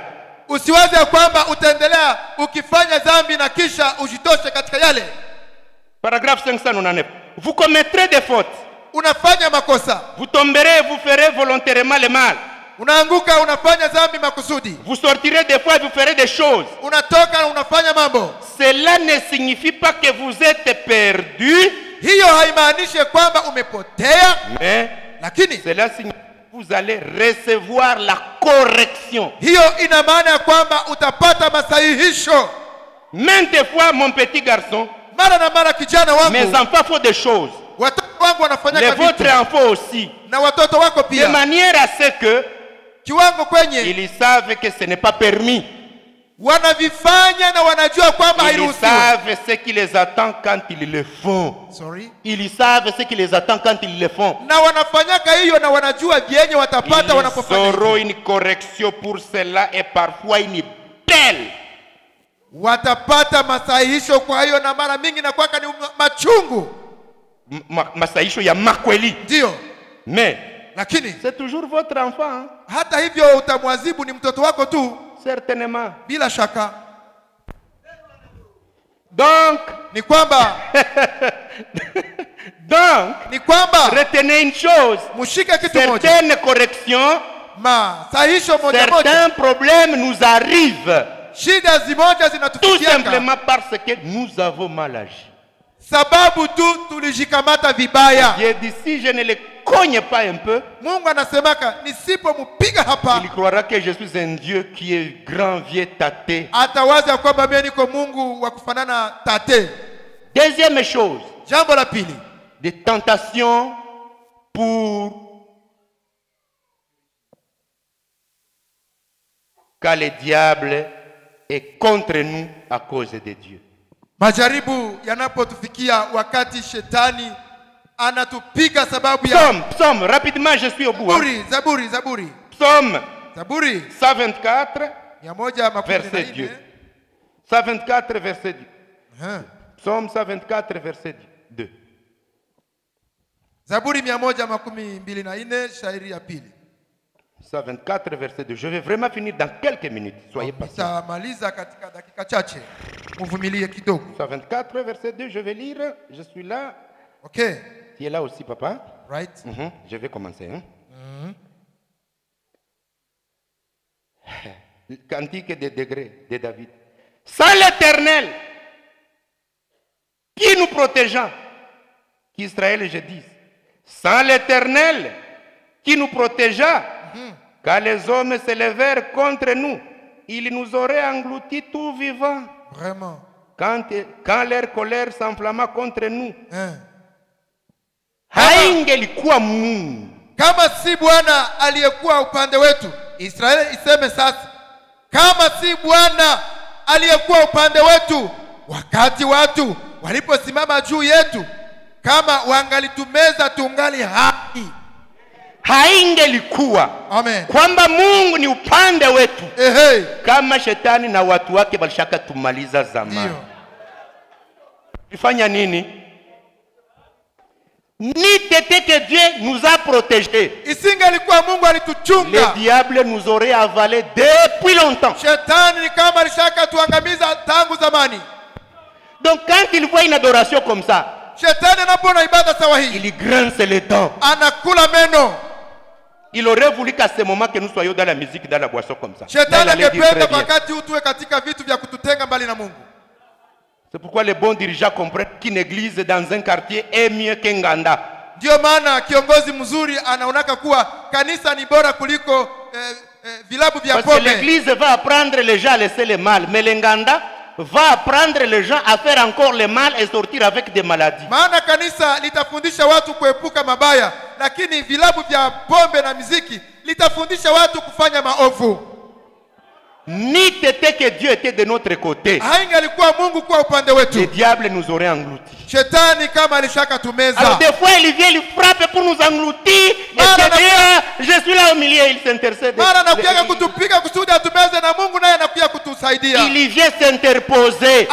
Simama katikati. Le diable veut engloutir, Shetani anataka tumeze, et des fois il frappe sachant que tu mourras. na mara Shetani anakupiga kiwazo umekufa, et nous souffrons. na tunateseka. Basi Shetani atakupiga kwa selumia. Ça va faire mal. Italuma. Mais le Dieu dit souffre mais tu n'es pas mort mon fils quand même. Mungu atakwambia teseka lakini hautakufa. Des fois certaines choses nous arrivent dans le but de nous tuer. Mara shida zinatufikia katika lengo la kutuua. Toutes ces maladies pour lesquelles nous sommes en train d'attaquer ici, haya magonjwa tunayoyapitia hapa, ce ne sont pas des maladies envoyées par la diable pour de la blague. Zile magonjwa hazitumwe na shetani kwa kucheza nasi. Hapana. Kama ni cancer, kama ni diabete, kama ni kolera, kama ni amibe, inakuja na nia ya kukumaliza. Amen. Sasa Mungu asingekuwa upande wetu, amen, kama na hatukuwake. Haleluya. Na mahuduma kama ziko zinasimama zinatire, zinagonga, zinapiga shetani, zinapiga shetani, ça frappe le diable, zinamupiga zikiua ni adui. Ça frappe le diable sachant que c'est l'ennemi. Parce que tunamupigaka, parce que nous le frappons, na tunayua hii magonjwa imekuja kuua dada, sachant que les maladies viennent tuer nos sœurs. Nous on n'accepte pas. Sisi hatutakubali. Seigneur Jésus, Bwana Yesu, viens nous aider. Kuya tusaidia. Viens de notre côté. Kuya upande wetu. Et il vient. Et il vient. Na Mungu anakuja. Na naje intercalé mule katikati. Amen. C'est vrai que tutatoka tunasema aïe. Il est vrai que vous sentirez la douleur. Oh. Mais haukukufa quand même. Mais tu n'es pas mort malgré. Kumeza mzima. Tu es encore vivant. Haingekuwa Mungu kwa upande wako, ni tete Dieu, ile mimba haungeizalaka. Tu n'aurais pas accouché. Ungekufiaka kwa hospitali. Tu devrais mourir à la maternité. Haingekuwa upande wa Mungu kwako. Ni tete Dieu être de ton côté. Kama wale babandi benye balishaka rudia ku mlango yako defo balishaka kupiga masasi. Ces voleurs mais armés t'auraient déjà tué. Haingekuwa Mungu upande wako. Ni tete Dieu être de ton côté. Kama ule mama wa mulozi wa mkartie yako mwenye anapanaka poazo, kama ulishaka zikwa zamani. Cette sorcière t'aurait déjà amené à être dans le cercueil. Alléluia. Amen. L'ennemi il est là. Adui et il est permanent. Et il est là. Il est là. Et il ne quittera pas. Mais gloire soit rendue à Dieu. Parce que maintenant, toutes ces frappes et ces problèmes, Dieu est de notre côté. C'est pourquoi nous devons prier jour et nuit. Ne dites pas tunaombaka vyenye vitakuwa na vingekuwa tu. Non frère. Msikwe munasema ne dites pas ce qui devait arriver. Non. La prière sauve trop de problèmes que si on n'avait pas prié, ça devait arriver. Si Ézéchiel n'avait pas prié, il n'allait pas mourir. C'est la prière qui lui a prolongé 15 ans. Sa mort était signée par le ciel. Alléluia. Amen. Il y a maintenant Sasa kuna des tests de légitimité. majaribu ya kutufanya kuwa wana halali. Lorsque même nous sommes des innocents, Wakati hata sisi hatuna hatia, ça nous frappe, ça yanatupiga, nous arrive. yanatufikia. Tu vois quelqu'un, il est bon, il est sérieux, il n'a pas de Unaona mtu problème. mzuri, ni mwema, hana shida na mtu, Il est commerçait, anafanya biashara, paf, chômeur. ghafula binaisha. Ne courez pas trop les petits. Il comme ça, ou les conseils à mon. Ne dites pas peut-être tu as péché contre Tu Dieu. dois Non, avoir ce téléso pour savoir comment parler avec lui lentement. yabidi uwe na hili ili kwamba usikosee Mungu. Mtu anakuya ingarso vie te fiance, vous avancez. Kijana anakuja anakuposa, Vous arrivez même ici devant. anakufikisha hata hapa kanisani. Hop, il dit, Ghafula anasema je pars dans le monde et je m'en vais, je marie une autre. najiendea kutafuta mwingine msika dunia. Tu te dis, Seigneur, est-ce que c'est toi vraiment? Kisha wewe dada unasema ilikuwa ni wewe au haikuwa Si wewe? tu n'es pas une enfant de Dieu, Kama hauko binti wa tu Mungu, dis aussi na mimi ndalendera bwana. Akoma yue kama na mimi ninaweza pata mwingine. Tu n'es pas une enfant de Dieu, le wewe hauko mwana halali wa Mungu.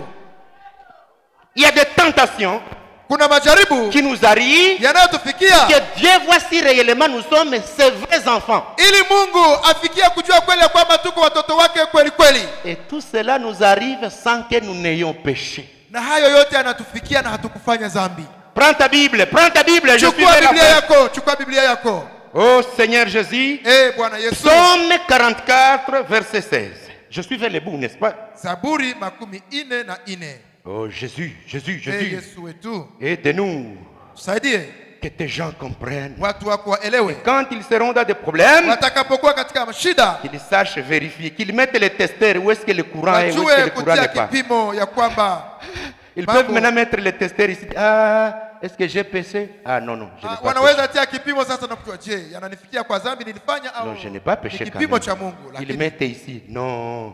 anatia hapa, Non. anasema Ça, c'est le hapana. diable qui me cherche. Huyu ni shetani Je vais ananitafuta. combattre. Nitapigana. Si ça vient, tu as péché, tu dis Seigneur, pardonne-moi. Kama shida zinikufikia na ulifanya dhambi, Je sais unasema que ces Mungu, problèmes viennent parce que j'ai nihurumia. fait tel problème. Najua hizi shida zinanifikia maana nilikukosea. Psaume 44, 16. Zaburi 44:16. Ma bonté est toujours devant moi et la confusion couvre mon visage. À la voix de celui qui m'insulte et m'outrage, à la vue de l'ennemi et du vindicatif, tout cela nous arrive sans que nous t'ayons oublié, sans que nous ayons violé ton alliance. Amen. Mungu we. Sauti ya mwenye kulaumu na kutukana kwa sababu ya adui na kulipiza kisasi. Maneno haya yametupata, hata hivi hatukukusahau wewe, wala hatukutenda kwa hila katika agano lako. Oh Seigneur, Bwana Mungu, tout cela nous arrive haya yote yanatupata sans péché. na hatukufanya dhambi. Vous y êtes? Je, mko hapo? Qu'est-ce que Job avait fait pour mériter? Yesu alifanyaka nini kwa kujaribiwa? Il avait fait quoi, Job? Alifanyaka nini Yobu? Tout cela lui est arrivé. Haya yote yalimfikiaka. Étant innocent, Akiwa hana hatia, ça lui est arrivé. yalimfikia. La souffrance. Mateso Ça vient comme ça. yanakuja hivi, Ça vient comme ça. yanakuja hivi. Vous allez lire dans, je ne vais pas lire, 1 Pierre 4, 19. Nasoma katika Petro ya kwanza 3:19, L'année de jubilé, paragraphe 34. katika mahubiri yanayoitwa mwaka wa yubile. Des fois, vous voyez des bons frères. Mara na mara utaona wandugu wazuri, Même ceux qui sont faibles, mais qui ne sont plus dans les péchés. hata wale wenye ni wadhaifu lakini hawatendi Ils dhambi, les trouvent dans des problèmes. utawakuta katika shida. Ah oui, Ndiyo, il est innocent. yeye ni hana hatia. Mais on doit voir si c'est un enfant de Dieu. Mungu anapenda aone ya kwamba ni mtoto wake kweli, Et ça chauffe, ça chauffe, ça chauffe. na vinauma. Et des fois, il dit, je vais m'en aller. Mara na mara nasema nataka Je enda, vais laisser la Bible. ni Biblia, Je vais rentrer dans le monde. nitaenda mdunia. Vous dites, non. Unasema C'est pa le test de la légitimité. ni kipimo cha kuona kwamba uko mwana halali. Alléluia. Amen. N'oubliez pas, Msisahau lorsque cela vous arrive, wakati yanapowafikia, lorsque cela vous arrive, wakati hayo yanawafikia, aha,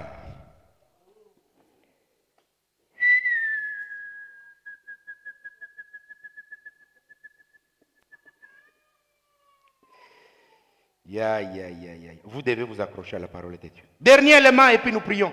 Jambo la mwisho kisha tunaomba Mungu. Purification par le feu. Kutakaswa kupitia moto. Romains 5, Waroma 5. 1 jusqu'à 7. Je ne vais pas lire. Okay.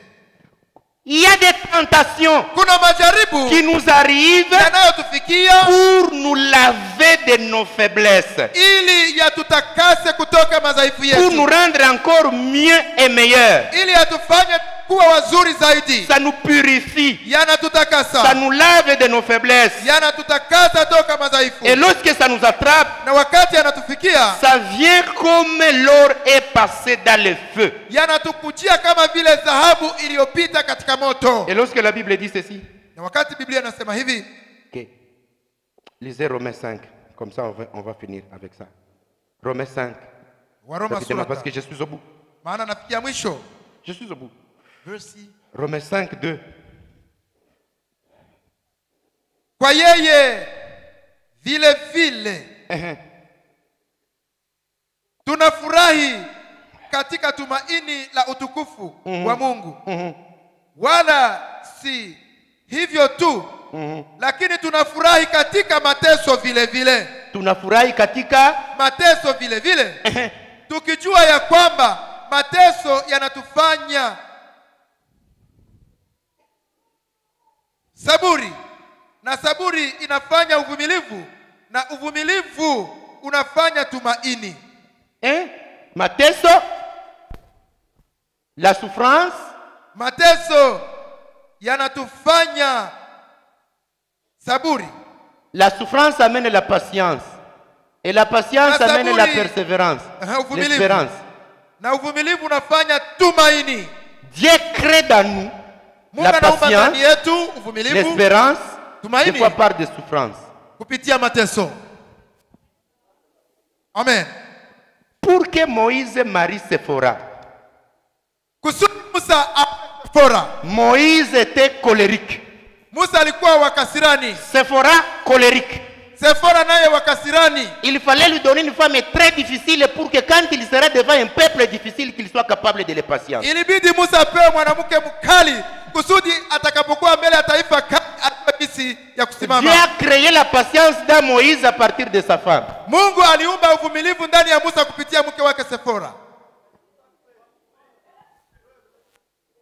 Et il y a des choses que Dieu crée dans nous Kuna vitu Mungu anaumba ndani yetu par les souffrances, kupitia mateso, par des tentations. kupitia Il majaribu. permet que telle chose arrive, Anaruhusu jambo likufikie, tu tires le sang unatosha somo ndani, et demain tu dis, na kesho utasema je ne peux pas faire ça. sitafanya hivi. Amen. Donc, ni t'étais de souffrances et de tentations, Haingelikuwa mateso na majaribu, nous serions des chrétiens mous. tungelikuwa Wakristo visheta. Mais des fois, il nous pousse même à prier. Lakini mara majaribu yanatusukuma kuomba, Ça nous pousse même à jeûner. yanatusukuma kufunga Ça chakula, nous pousse même d'être très humble. yanatufanya tuwe wanyenyekevu. Kama ulikuwa nacheka watoto ya watu, ona mtoto wa fulani namshinda, wako mmoja anasimama na shindikana. Amen, amen. Kama ulikuwa na kritika kama wengine, Ndiyo, unanyenyekea. mnyamaze na mimi wangu alinishinda hapa na mimi naombaka na mimi Amen, alishanishinda. amen, amen. Kana kwa kafie ka nguvu sana tifetu kana kushinda. Amen. Wewe mwenye ulionaka wa mwingine anaanguka muzambi kacheka sema Ema. kumbe wako mungali budogo. Kanakuya kakisha ota maziba kanakuwa kashindikana. Ndiyo. Lutetano yako yote chini. Amen. Unasikia bwana yake na fulani alianguka mzambi ya msharati pa. Na panza sango mu quartier. Ndiyo. Mungu anajaranje na wako naye anaenda mwele njia na anaanguka mwazo pa. Sasa unasikia mtu alianguka mubusharati, kinywa yako inanyamaza. Sitasema kwa hii maneno juna wangu alishakaanguka. Amen. Kumbe Mungu alipenda kukunyamazisha. Ndiyo. Anakushusha tu pole pole. Ndiyo, ndiyo.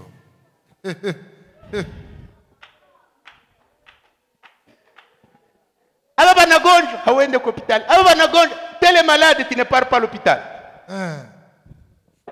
Sorry? Tele malade tu ne pars pas à l'hôpital. fulana anagonjwa hauendake kumwona. Tu es trop occupé que tu ne songes même pas au sœurs pour aller à l'hôpital. Una shughuli nyingi kiwango haujue tena habari ya kwamba kuna Tu wadada es wanagonjwa. très busy. Una shughuli mingi. J'ai trop de choses, je n'irai pas voir les gens à l'hôpital. Niko na shughuli mingi, sitaenda kuona wagonjwa kwa hospitali. Le Seigneur te regarde. Mungu anakuona kwa mbali. Un beau matin. Asubuhi moja unanaswa. Keshero. Hôpital général. Hospitalini. Serum. Tu dors. Unalala. 8 heures, personne ne vient. Saa 2 hakuna kufika hapo. 13 heures, personne ne vient. Saa 7 hakuna mwenye anakuja. 2 jours, personne ne vient. Siku 2 hauone mtu. Commence à dire. Unaanza kusema. Est-ce que j'appartiens à une église ou non? Je, mina kuwaka mukanisa au si kwake nayo? Mkono kuserumu. Où sont les sœurs? Personne ne vient même pas me voir. Wadada wako wapi? Hakuna damu moja kuya kuniona. Le Seigneur veut te montrer. Mungu anataka Je t'ai kuonyesha. donné la santé, tu n'es pas allé voir les malades. Wakati ulikuwa na afya hukwenda kaona wagonjwa. Goûtez combien la maladie est bonne. Onja gisi magonjwa ni mazuri. Comme ça, quand tu vas quitter l'hôpital, Ili utakapotoka ndani, quand on te dira tel est malade, utakapoambiwa fulana na gonjwa, thermos na maboko na 5 heures, ozana nzela. utaenda na termose mikono munjia kwenda ona Parce que tu mgonjwa. as vu combien celui qui visite les malades est bien accueilli. Quand tu dors sur le lit de l'hôpital, Unapolala kukitanda ya hospitali, tu vois quelqu'un venir, même s'il n'a rien à main. hata kama hana kitu mumikono. Tu regardes dans toute la salle, tout le monde regarde les leurs, aucun de tiens ne te voit. Unaona mchumba cha wagonjwa kila watu wanapokea wakwao, lakini wewe hauoni hata moja. Jusqu'après midi, personne n'est venu te voir, tu te dis, batasema niko mulozi. On dira que moi je suis sorcière ou pas? Tout le monde est en train de venir les leurs, mais personne ne me Kila voit dans mtu cet iko nakuja hôpital. kuona wakwake, mie sione wa kuniona. Mais quand tu vois quelqu'un venir, Unapoona mtu il anakuja, traverse le premier lit, anavuka kwanza, unasema deuxième lit, anavuka kitanda cha troisième pili, lit. cha tatu, Tu vois te regarder. Et karibu sœur. unaona dada anafika, Tu vois un frère debout, unaona ndugu ou un akisimama serviteur là où tu es. au mtumishi kwenye uko. Et jambo, Il dit bonjour. bonjour. Comment tu Jambo. te portes maintenant? Là où Hali tu es ikoje? sur les lits, tu dis, ah, quand même, ces gens comprennent que j'ai des gens quand même. Ah, unapokuwa kukitanda utasema hawa watu wanaelewa kwamba kumbe na mimi nina watu. On allait croire que je suis sorcier dans cet hôpital ici. Hawatasema kwamba uko mlozi. À la sortie de l'hôpital, Utakapotoka je ndani t'ai purifié parce umetakaswa que tu as goûté le problème de la maladie. sababu ulionja shida za magonjwa. Quand on est célibataire, on sait qu'être homme et marié, c'est très bien. Wakati mtu hajaoa wanawazaka kwamba ni vizuri, Et des fois, on pense que quand on est marié, on doit avoir de l'argent. na mara wanawaza ya kwamba unapooa utakuwa tajiri. Quand tu arrives chez quelqu'un, tu dis, comment ils ont mangé? Ils ont manqué à manger. Moi, quand je serai Unapofika marié, kwa je vais mwenye- avoir la viande d'éléphanta, la viande d'éléphanta. Mais Unapofika attends, Zela unapofika Mokolokoya. katika mwenye alioa unasema namna gani wao wanakula vibaya, mimi nitakapokuwa kwangu nitakuwa nakula vizuri, nyama na vinywa vizuri sana. Ton orgueil est là. Kila kiburi unacho, Le jour où tu te maries, siku naoa tu as un contrat, ça coupe. utakuwa na kazi naisha. Les frères qui te donnent 1000 francs, Ndugu anayekupa franka 1000 tu moja, vois ça comme de la manne qui vient au ciel. utaona hiyo franka 1000 moja sawa vile mana toka mbinguni. Lorsqu'il te fera le boulot, Wakati utapataka kazi, tu vas donner l'argent au chômeur. utakuwa napatia wenye hawatumikake. Tuinamishe macho yetu. Amen. Amen.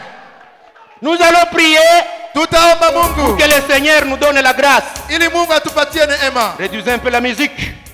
La grâce de supporter Neema ya kuvumilia lorsque la souffrance est là. wakati mateso yako. Lorsque Dieu nous a donné cette bénédiction, cet héritage terrestre. Wakati Mungu atakuwa ametupa baraka. Il nous a donné des urithi wa frères, duniani. des Kuna sœurs. wandugu na wadada. Jouissons-en. Tuzifurahie. Ne le prenons pas à la légère. Tusiwadharau. Échappons au péché des pécheurs. Sasa tuponyoke kwa dhambi. Car Dieu paye les pécheurs toujours ici. Maana Mungu analipaka wenye dhambi hapa. Combattons pour la vie éternelle. Tupiganie uzima wa milele. Car tout passe Maana vyote et vinapita. c'est du sable mouvant. Ni kama mchanga Seule la unaporomoka. vie éternelle. Lakini kuna uzima wa milele. Seule la vie éternelle. Uzima wa milele peke Que yake. le Seigneur nous aide. Bwana tusaidie. Nous allons prier. Tutaomba Mungu.